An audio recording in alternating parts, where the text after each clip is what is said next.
Recuerdo que hace un año atrás, con la primera edición, estuve en José Enrique Rodó, en Soriano, estuve en Santa Catalina, en varios lugares que se hacen estas cosas también. Y bueno, siempre el beneplácito de encontrarnos con gente que escribe, ¿no? Porque eso es lo importante de la cosa. Sé que sin ninguna publicidad, podemos decir, hay concursos literarios en distintos lugares, hay gente, conozco argentinos que vienen al Uruguay, conozco uruguayos que van a la Argentina, pero nadie los publicita ni nada, simplemente ellos hacen sus concursos de poesía. Bueno, yo hace algunos años ya participé en cuentos criollos, cuentos camperos, organizados por la Asociación Rural del Uruguay. Tengo un primer premio, tengo un segundo premio organizado por la Intendencia de San José, hace unos años atrás también, siempre en la temática del cuento criollo. ¿Qué es el cuento criollo? El cuento de campo, el cuento del paisano, el cuento de las rancherías, de esa vida que yo en parte viví porque nací en 1954, tengo 70 años, y nací en Nueva Alvesia, en el hospital de Nueva Alvesia, pero me crié en las costas del Rosario, que es un paraje rural cercano al pueblo Cufré, y allí desarrollé mi infancia, ¿no? En ranchos de terrón y paja, como ahora ya casi no quedan, ¿no? Mis tíos viejos, los hermanos de abuela y la abuela misma, se reunían en la noche porque allí había que poner un candil, la cocina a leña, un candil, comer temprano, cenar temprano y acostarse para después levantarse temprano el otro día, madrugar, ya cuando aclara. Nos acostábamos con las gallinas y nos levantábamos con los gallos porque ya empezaba a aclarar y ya estábamos en pie. Porque se aprovechaba la luz del día porque de noche prácticamente no había luz, era simplemente un candilcito. De ahí vienen esos cuentos que de repente escuché en mi niñez de un niño curioso, necesariamente preguntando todo lo que se podía preguntar. Los tíos habían participado en la guerra de 1904, eran 2 o 3 que habían sido servidores de Aparicio y de Valle también, porque unos fueron con el Partido Blanco, otros fueron con el Partido Colorado. Y esas historias las tengo un poco grabadas, escritas ahí. Por allá a la salida del pueblo, que es un camino que le llaman Camino Guaycurú, hay una cruz que tiene, y de 1912, la muerte de un comisario que me narraban ellos, o lo comentaban entre ellos y yo escuchaba simplemente, siempre se acordaban de todo eso, porque el matador había sido un hijo de uno de ellos, y lo escondieron ellos por un tiempo, fue un secreto familiar que quedó para siempre. Nadie sabía de eso, simplemente yo lo escuché a ellos y a la abuela, que era la que más lo recordaba eso. Estuvo como 3 meses escondido entre los cerros, y cuando salían, en esa época salían de a caballo las comparsas de esquiladores, ¿no? Esto que fue que lo mató por allá por mayo, lo escondieron ahí, y cuando septiembre, octubre, cuando salían a esquilar para el lado de Soriano, de a caballo, lo sacaron como era un esquilador más que iba, y se fue a cruzar el Uruguay en la altura de Río Negro por los esteros de Farrapo, por allá, con contrabandistas que venían de aquel lugar, de Entre Ríos, y allá quedó para siempre en Entre Ríos. Nunca más supieron de él, simplemente se salvó de ir preso, pero desapareció del pago, ya no lo vieron más.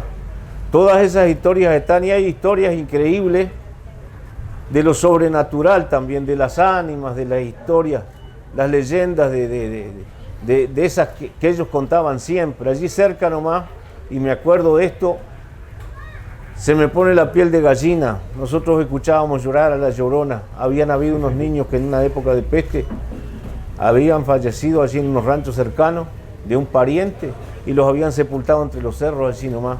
Parece que la tal Llorona viene a llorar de noche allí cada tanto. Se escucha un grito espeluznante, nadie sabe qué es, y ellos se miraban entre ellos y no decían nada. Era la Llorona, la famosa Llorona. Después con los años supe, escuché leyendas en otros lugares, me interesé por eso, y si voy todavía, ahora me parece que lo voy a sentir. No sé, allí vive mi hermano, porque ese campo quedó allí como herencia familiar, no son 6 hectáreas. Los bisabuelos habían vendido todo, se habían jugado todas las carreras porque eran de esos gauchos timberos, esos gauchos que les gustaba todo eso, ¿no? A la taba, ¿no? A la taba, sí, a las carreras de caballo. Todo eso recopilé en este libro, donde de repente se mezcla la verdad con la leyenda, ¿no? Y bueno, y esa tendría que ser la facilidad o la habilidad del escritor de mezclar todo que parezca natural, tan natural, que sea como un ejemplo de vida, una cosa de esas, nada más. Yo, con 22 años, salí del Pago con la guitarra a la espalda, recorrí todo el Uruguay de a caballo en 2 años, después me fui a la Argentina, y hace muchos años que participo como payador, soy conocido en todo el país y fuera de fronteras también. He estado en festivales en España, he estado en festivales en Chile, he estado en festivales en Paraguay, y en el Prado Montevideo hace 40 años que vengo como de una forma o de otra. Estos últimos años estoy con TV Ciudad comentando la jineteada, porque también practiqué ese deporte cuando joven, peón de estancia, y conozco mucho del criollismo, de las cosas. Es una vida distinta a la del Pago para la zona de acá, a lo nuestro, ya es más rural, ¿no es cierto? Estancias grandes, 6, 7 mil cuadras cada estancia, de salir de a caballo a la salida del sol y volver a las 11 a mediodía, después salir a caballo de vuelta y pasar todo el día en el caballo. Es una vida que posiblemente ustedes no han conocido porque es otra forma de vida. Acá siempre se dijo Pando, ciudad industrial, y creo que lo ha sido porque estamos muy cercanos a Montevideo, ¿no es cierto? La cercanía de la capital imprime otra forma de vida, pero todavía queda ruralismo, todavía queda el tradicionalismo, ese que ustedes de repente ven en la Semana Criolla, pero que está durante el año en la campaña. Yo les agradezco a ustedes enormemente y bueno, aquí está mi libro, de esta forma lo presento. Muy bien. Muchas gracias, Miguel Ángel. ¿Va a recitar algo? Le piden que recite algo. ¿Cómo no? Dice así: vengo trayendo conmigo las viejas costumbres gauchas y del ayer que se ha ido el ardor de las patriadas, crines, vinchas y melenas en el fragor de la carga. Entre zumbidos de bolas y temblores de tacuara yo soy el payador gaucho, antigua voz de la raza. Desde el ayer al presente vengo avanzando en la savia de molles, de coronillas, de espinillos y de talas. Vengo en el rugiente arroyo que arrastra en su correntada el viejo canto rodado que al irse rodando canta viejas leyendas charrúas que el monte en su seno guarda. Nací en rancho de terrón, me crié de estancia en estancia. Yo nunca llegaré a ser un payador de las chacras. Yo atravesé los caminos con la guitarra a la espalda, montado sobre un pingo criollo, fui tropero de esperanza, llevando el canto nativo en por los pagos de mi patria. Yo bebo en el mate amargo la esencia de la alborada y en solitarios caminos el viento de la distancia. De la laguna profunda soy un reflejo del agua, con transparencia o un misterio según las nubes que pasan, y soy la queja del barro pisoteado en las picadas. Yo vengo en la voz de potro, en el chiripá de apala, en el aletear de un poncho o el crujir de una rodaja. En la voz de mi vihuela la patria vieja es quien canta y grita a los 4 vientos en mi voz y mi palabra. Yo soy el payador gaucho, antigua voz de la raza. ¡Opa!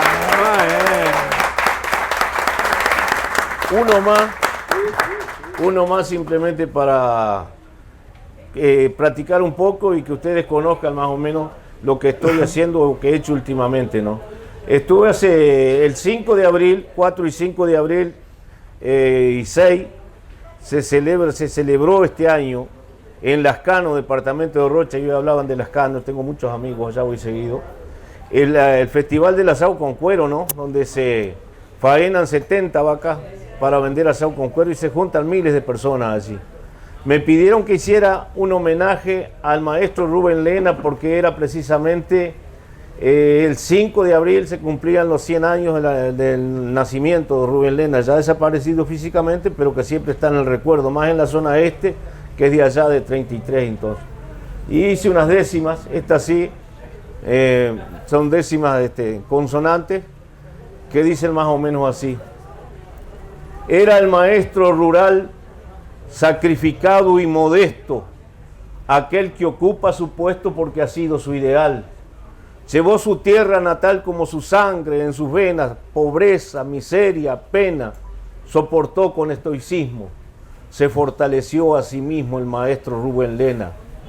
En tardecitas calladas del campo en la inmensidad, comprendió la soledad que tienen cosas sagradas, y en las noches alumbradas diáfanas de luna llena, dialogó con la serena medalla de la laguna, poeta de noche y luna, el maestro Rubén Lena. El tambor de los cargueros, barriles de caña blanca, fue dejando en las barrancas los compases serraneros. De aquel ayer de matreros hay un eco que resuena.